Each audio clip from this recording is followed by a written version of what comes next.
Gudang helm di Kota Medan ludes terbakar.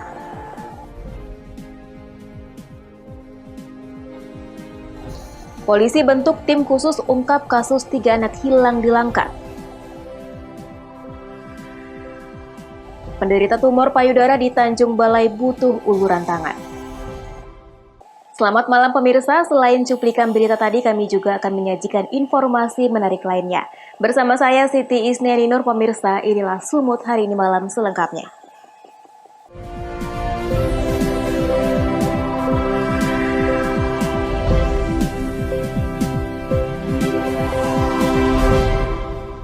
Kita ke informasi pertama. Pemirsa, satu gudang penyimpanan helm di kawasan Jalan Ngumban Surbakti, Kota Medan ludes terbakar. Api dengan cepat membesar dan membakar seluruh gudang yang banyak menyimpan bahan mudah terbakar. Beruntung tidak ada korban jiwa dalam musibah kebakaran tersebut.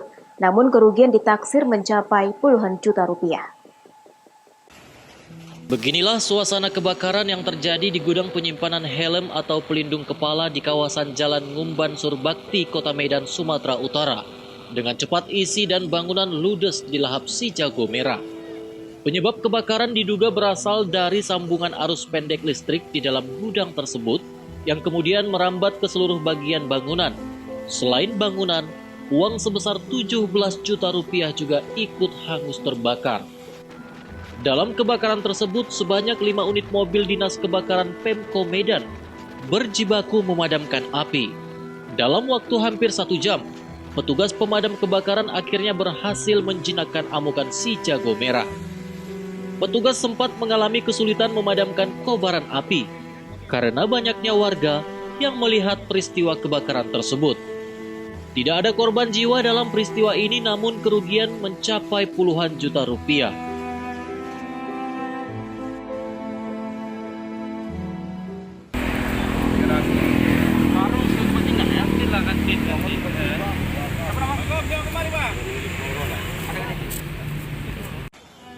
Hingga saat ini penyebab pastinya masih dilakukan penyelidikan oleh petugas kepolisian.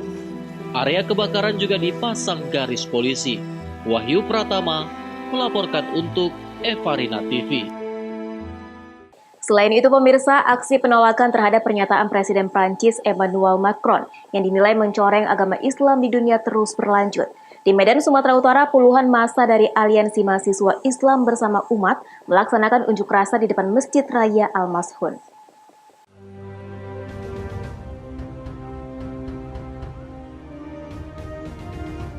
Seruan protes terhadap tindakan Presiden Prancis yang menyebar kebencian terhadap agama Islam turut disampaikan oleh puluhan massa dari Aliansi Mahasiswa Islam Bersama Umat dengan melaksanakan unjuk rasa di depan Masjid Raya Al-Mashun, Kota Medan. Dalam unjuk rasa ini, massa aksi membawa spanduk yang bertuliskan pernyataan boikot produk yang berasal dari negara Prancis.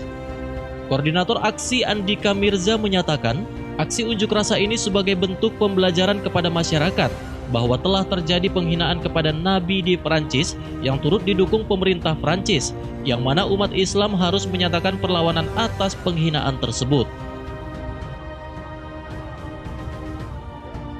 Dalam rangka untuk menyampaikan kepada masyarakat atau dalam bentuk edukasi dan penyadaran kepada masyarakat bahwa telah terjadi penghinaan dan penistaan terhadap Nabi kita tercinta, Nabi Muhammad SAW, tepatnya di Perancis oleh Charles Hebdo, dan kemudian ini didukung oleh pemerintahannya, sehingga akhirnya menjadi viral dan kemudian terjadi perlawanan hampir di seluruh negeri-negeri muslim memboikot produk-produk mereka. Dan kita kali ini dalam rangka untuk menyambut itu di Kota Medan, menyampaikannya kepada masyarakat dan mengedukasi masyarakat bahwa ketika terjadi penghinaan terhadap Nabi Muhammad, kita tidak boleh diam, bahkan hukuman bagi orang yang menghina adalah dihukum mati. Gitu. Mereka mengancam akan terus melakukan aksi apabila presiden dari negara Prancis tersebut tidak meminta maaf pada umat muslim di dunia. Wahyu Pratama melaporkan untuk Evarina TV.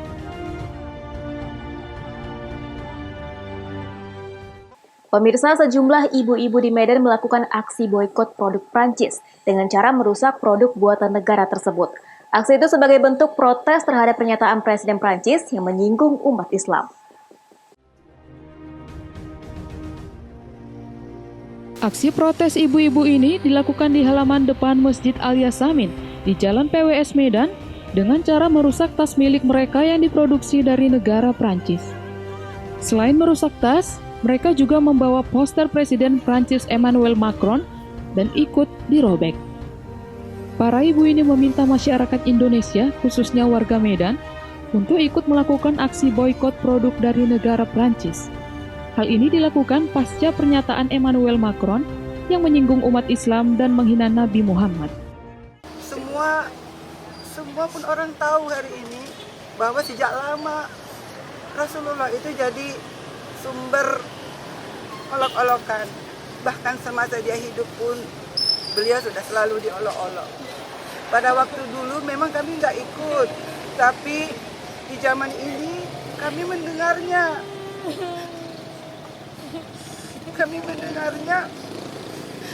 Dan bagi kami itu penghinaan yang paling berat. Ayah kita aja dihina, kita nggak terima. Lagi Rasulullah. Bagi kami nggak ada cara lain. Hanya inilah yang bisa kami buat. Aksi serupa pun akan dilakukan sampai seluruh warga Indonesia ikut melakukan boikot besar-besaran terhadap seluruh produk Prancis. Daniel Pekuali melaporkan untuk Evarina TV. Sumut hari ini masih akan kembali sesaat lagi. Tetaplah bersama kami.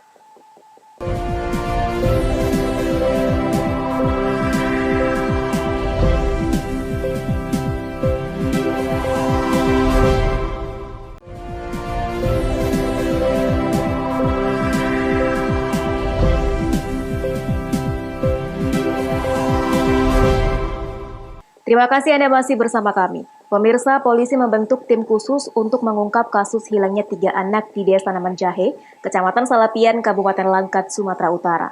Hingga saat ini polisi belum bisa menyimpulkan adanya indikasi tindak pidana hilangnya 3 anak tersebut.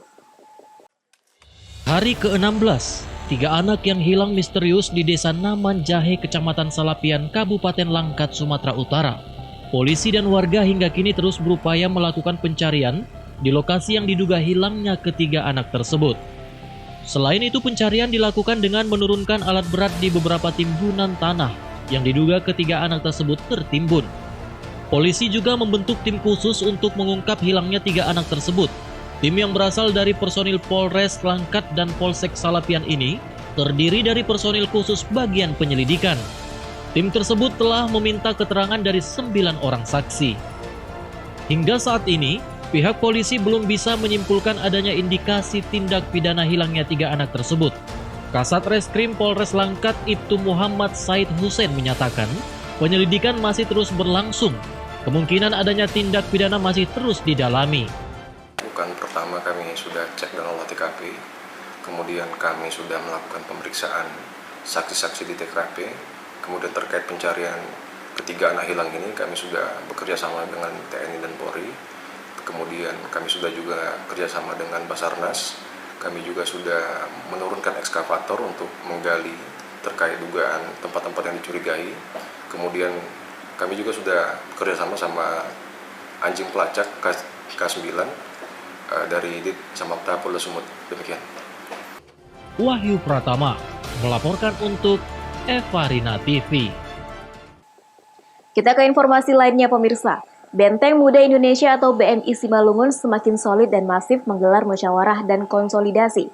Ini dilakukan untuk bergerak menyumbang suara dan ikut berjuang memenangkan paslon Bupati Simalungun, yaitu pasangan Haji Anton Ahmad Saraki dan Rospita Sitorus, dengan tagline harus menang untuk melayani. Banteng Muda Indonesia atau BMI yang merupakan sayap Partai PDI Perjuangan siap mendukung dan berkontribusi untuk memenangkan pasangan calon kepala daerah yang diusung Partai PDI Perjuangan.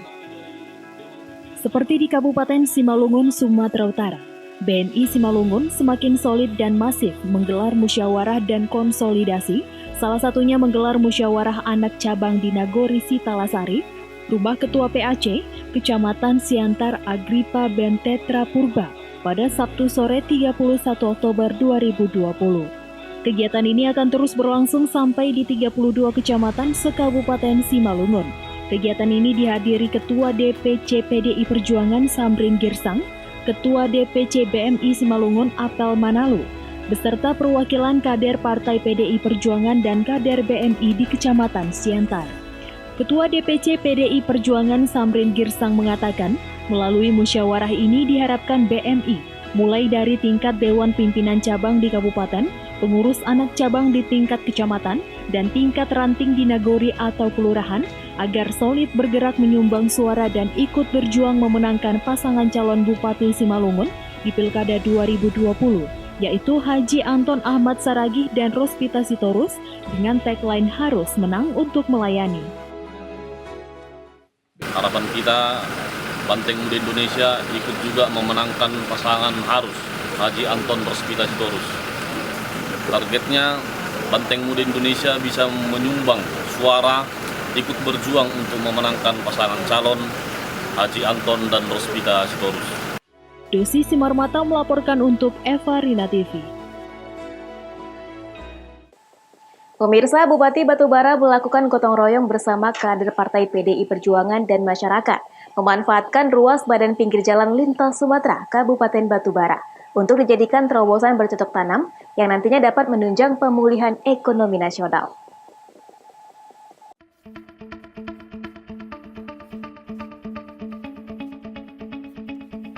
Bupati Batubara Zahir bersama kader PDI Perjuangan dan masyarakat melakukan gotong royong membersihkan ruas pinggir badan jalan lintas Sumatera di Desa Pelanggiran Laut Tador, Kecamatan Laut Tador, Kabupaten Batubara.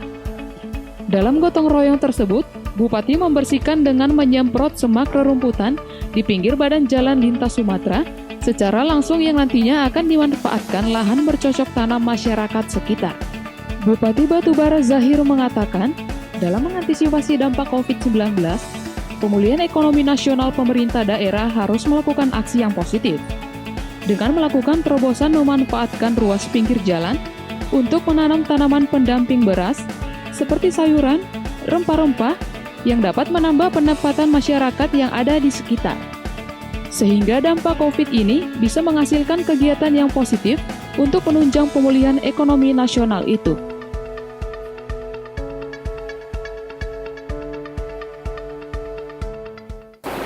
Pemerintah Batubara, dalam hal ini saya dan Ketua DPRD, ini dua-dua dari kader PDI Perjuangan, ingin melakukan terobosan itu di Batubara dengan memanfaatkan badan ruas jalan untuk menanam tanaman pendamping beras. Bisa dia rempah seperti lengkuas, kunyit, cabai, apa saja, dan ini bisa menambah pendapatan masyarakat yang ada di sekitar. Nah, sehingga dampak COVID ini bisa menghasilkan kegiatan yang bersifat positif untuk menunjang pemulihan ekonomi nasional itu. Inilah kita hari ini bergotong royong bersama masyarakat, ada Pak Kepala Desa, ada camat, kepala dusun, tokoh masyarakat, tokoh agama. Ini momen ini kita jadikan sebagai kekuatan Batubara untuk pemulihan ekonomi nasional yang dimaksud. Taufik melaporkan untuk Eva Rina TV. Semua hari ini masih akan kembali sesaat lagi, tetaplah bersama kami.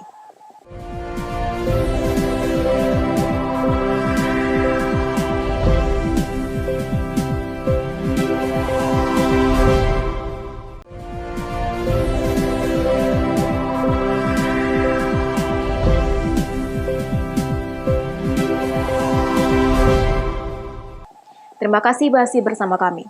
Pemirsa, Rosliana, 49 tahun, warga Gang Sabar, Kecamatan Tanjung Balai Utara, Kota Tanjung Balai, Sumatera Utara, menderita tumor payudara sejak 13 tahun yang lalu.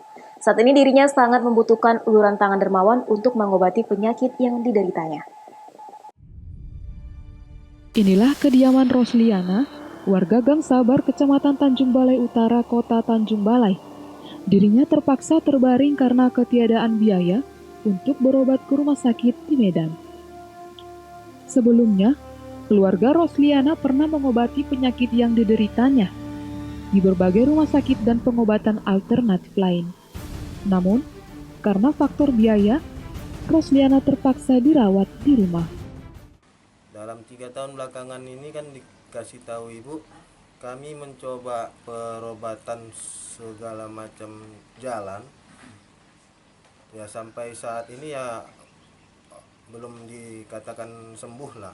Sakit apa kata dokternya, Bang? Setelah kami melakukan pengobatan melalui medis dan ibu sudah sempat dioperasi pengambilan sampel dan dikatakan dari hasil biopsi itu tadi jenis penyakit ibu ini fibrokistik disease.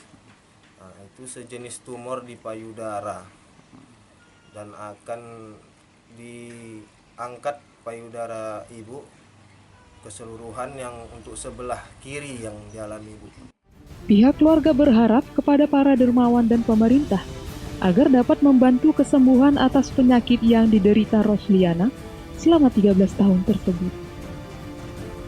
Wanda Pratama melaporkan untuk Evarina TV.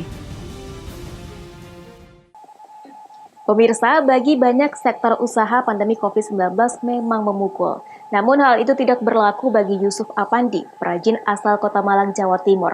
Hal itu justru berhasil membuatnya bangkit dari usaha mebel yang penjualannya menurun karena memutar haluan usaha dengan menjadi perajin mainan edukasi anak yang terbuat dari kayu.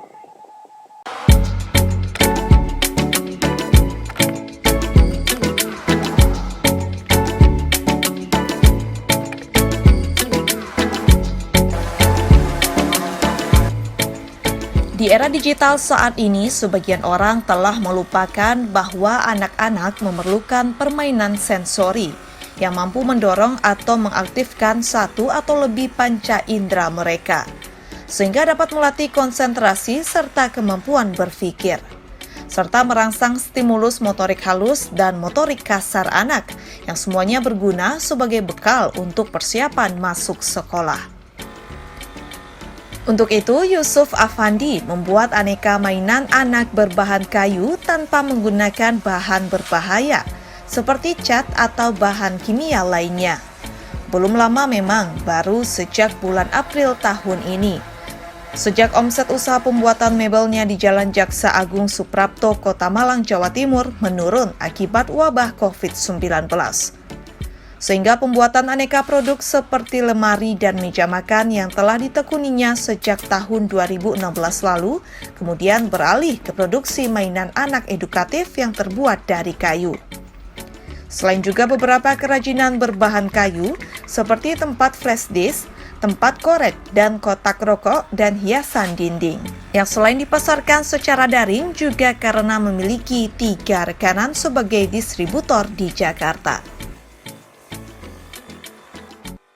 Kalau sebagian besar jenis produk itu terus terang mengalami penurunan. Tapi kalau untuk mainan, kok saya rasa akhir-akhir ini malah ada peningkatan.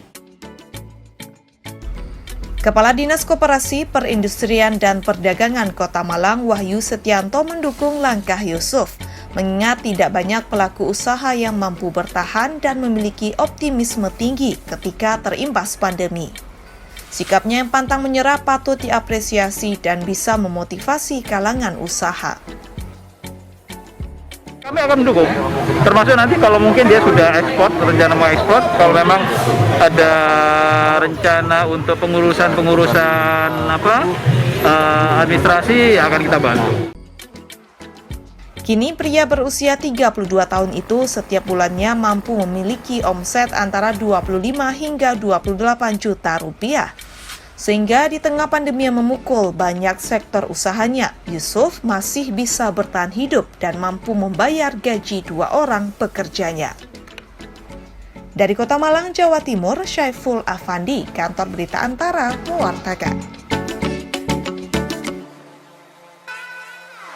Pemirsa, demikianlah rangkaian informasi dalam Sumut hari ini malam.